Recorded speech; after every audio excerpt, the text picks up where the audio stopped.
Assalamualaikum warahmatullahi wabarakatuh. Perkenalkan, nama saya Faiz Haidar dengan NIM 2304 0101 0232. Di sini saya ingin mempresentasikan materi UAS, yaitu tentang tantangan cybersecurity di era revolusi industri 4.0. Saja. Pertama ada latar belakang. Di era revolusi industri 4.0, segala aspek kehidupan tidak terlepas dari sentuhan teknologi, mendorong transformasi digital pada aktivitas dan proses bisnis di berbagai sektor. Nah, pada tahun 2021, sejumlah pihak menilai serangan cyber belum akan merada. Kaspersky misalnya menyebutkan bahwa pandemi COVID-19 bisa membuat munculnya berbagai gelombang kemiskinan yang memungkinkan akan meningkatkan kesejahteraan, termasuk melakukan cyber attack. Nah, salah satu solusi untuk meminimalisir hal tersebut yaitu dengan memberi perhatian terhadap pengelolaan sistem keamanan cyber. Nah, cyber security itu merupakan perlindungan yang sangat dibutuhkan baik perorangan, perusahaan, ataupun pemerintah untuk menjaga dan mencegah penyalahgunaan akses maupun pemanfaatan data dalam sistem teknologi informasi. Nah, untuk memanfaatkan data dalam sistem tersebut. Yang kedua ada rumusan masalah. Yang pertama, bagaimana cara mengatasi serangan cyber yang semakin canggih dan sulit dideteksi. Yang kedua, bagaimana meningkatkan ketahanan dan respons insiden terhadap serangan cyber. Yang ketiga ada bagaimana meningkatkan kesadaran dan literasi keamanan cyber di kalangan karyawan dan masyarakat umum. Yang keempat, bagaimana mempersiapkan sumber daya manusia atau SDM yang memiliki kompetensi di bidang keamanan cyber. Nah, manfaat dan tujuan untuk menyelesaikan tugas UAS mata kuliah ICT literasi sebagai kewajiban mahasiswa dalam menyelesaikan setiap program mata kuliah yang diberikan. Nah, tujuannya untuk semoga presentasi ini dapat memberikan pengetahuan mengenai cybersecurity yang lebih luas kepada mahasiswa, terutama program studi PJJ Informatika di Unsia. Selanjutnya ada pembahasan yang pertama, yaitu mengatasi serangan cyber yang semakin canggih dan sulit dideteksi. Nah, pelaku cyber attack ini biasanya adalah orang yang menguasai algoritma dan pemrograman komputer. Nah, untuk itu mereka menciptakan kode atau skrip, serta mereka mampu menganalisa celah pada sistem sehingga memanfaatkan celah tersebut untuk memasuki sistem komputer secara ilegal dan melakukan perusakan data. Nah, beberapa metode yang umum digunakan oleh pelaku cyber attack yang menjadi ancaman cyber security.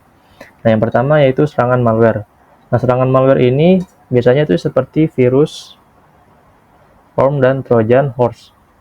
Dapat merusak sistem, mencuri informasi sensitif, atau bahkan mengendalikan perangkat secara tidak sah.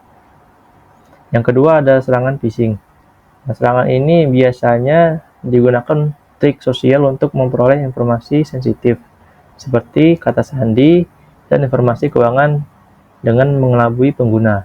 Nah, yang ketiga yaitu serangan denial of service atau DOS. Nah, DOS ini yaitu penyerangan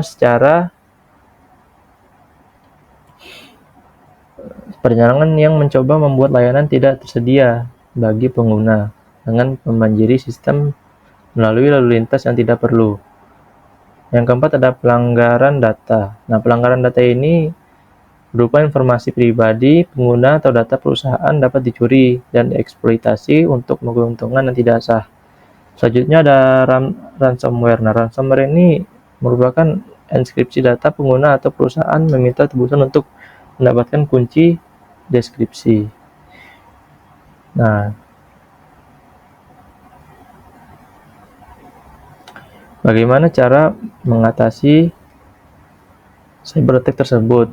Nah, langkah-langkah strategis dan teknis yang terintegrasi salah satunya sebagai berikut, yaitu pertama membuat sistem security plan. Nah, sistem security plan atau SSP ini merupakan dokumen formal yang diberikan atau gambaran umum tentang persyaratan keamanan. Nah, contohnya yaitu deskripsi kontrol keamanan yang perlu direncanakan untuk memenuhi persyaratan keamanan tersebut. Nah, selanjutnya ada pembaruan keamanan sistem. Nah, kita selalu memastikan sistem perangkat lunak selalu diperbarui dengan patch keamanan terbaru. Nah, untuk mengatasi kerentanan yang ditemukan.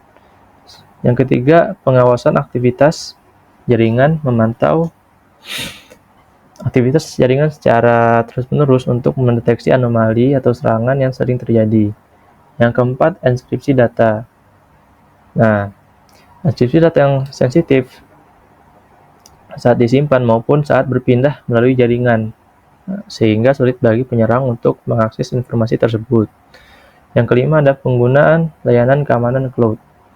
Nah, mengandalkan penyedia layanan cloud ini memiliki infrastruktur keamanan yang kuat dan dapat meminimalisir serangan DOS, serta menyediakan backup data untuk mengatasi ransomware. Nah, meningkatkan ketahanan dan respon insiden terhadap serangan siber. Nah, dampak dari insiden cyber bisa sangat merugikan bagi organisasi baik dari segi finansial, operasional maupun reputasi. Nah, secara operasional, insiden ini biasanya mengganggu proses bisnis, menyebabkan downtime, dan menurunkan produktivitas, serta mengurangi kepercayaan pelanggan dan berdampak negatif pada hubungan bisnis jangka panjang. Nah, beberapa peran penting dalam tim respons insiden siber meliputi, yang pertama ada pemimpin tim yang biasanya bertanggung jawab untuk pengambilan keputusan. Selanjutnya ada analisis keamanan, untuk menganalisis insiden yang terjadi, asal, jenis, dan potensi dampaknya. Yang ketiga ada pakar forensik digital. Nah, ini biasanya untuk mengumpulkan data digital untuk mengetahui detail teknis dari insiden. Yang selanjutnya ada pengelola komunikasi untuk mengatur komunikasi internal dan eksternal, termasuk pemberitahuan kepada pihak terkait dan publik jika diperlukan. Selanjutnya ada spesialis hukum dan kepatuhan. Nah, menjamin bahwa semua tindakan sesuai dengan regulasi dan kebijakan perusahaan. Terakhir ada tim pemulihan IT. Nah, ini biasanya untuk mengembalikan sistem kembali ke keadaan normal dan memastikan langkah-langkah mitigasi telah diterapkan. Selanjutnya ada meningkatkan kesadaran dan infiltrasi keamanan siber.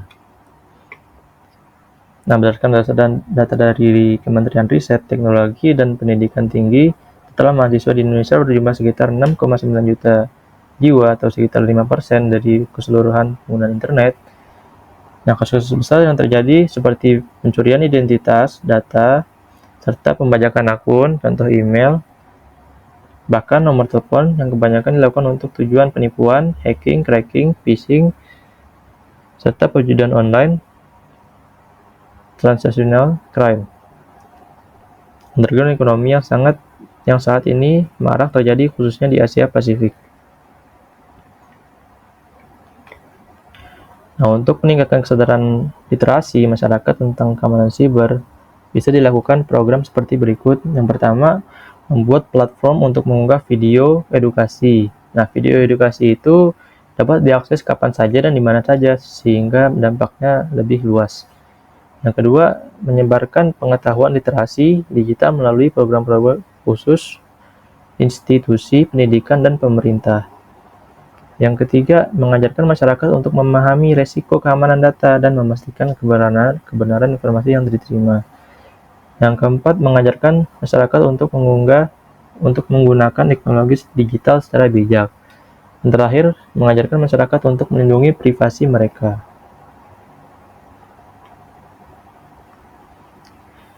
Nah, mempersiapkan sumber daya manusia yang memiliki kompetensi di bidang keamanan siber. Nah, menurut Menteri Komunikasi dan Informatika, kebutuhan SDM sangat besar, diperkirakan dalam jangka waktu 15 tahun. Kebutuhan SDM Indonesia sekitar 9 juta talenta digital. Jumlah tersebut juga diperkirakan akan terus meningkat dengan rata-rata 600.000 talenta digital setiap tahunnya. Di tiap unit kalian, ketersediaan SDM tersebut tak sejalan dengan talenta digital yang dibutuhkan. Nah, oleh karena itu diperlukan kebijakan pemerintah dalam mengatur rancangan undang-undang RUU Keamanan dan Ketahanan Siber atau KKS. Nah, kesimpulannya, oleh karena itu dibutuhkanlah solusi yang mencakup aspek teknis, kebijakan, kesadaran, dan pengembangan SDM. Nah, langkah-langkah seperti penerapan segmentasi jaringan, enkripsi data, dan pengolahan perangkat atau IoT, serta penguatan regulasi merupakan solusi efektif dalam mengatasi ancaman siber. Nah, selain itu, kolaborasi antara pemerintah, perusahaan, dan lembaga pendidikan diperlukan untuk menciptakan ekosistem keamanan siber yang tangguh. Dengan investasi pengembangan SDM, perusahaan dan pemerintah dapat membangun ekosistem keamanan siber yang lebih unggul dan siap menghadapi revolusi industri 4.0. Berikut adalah referensi dari presentasi berikut tersebut.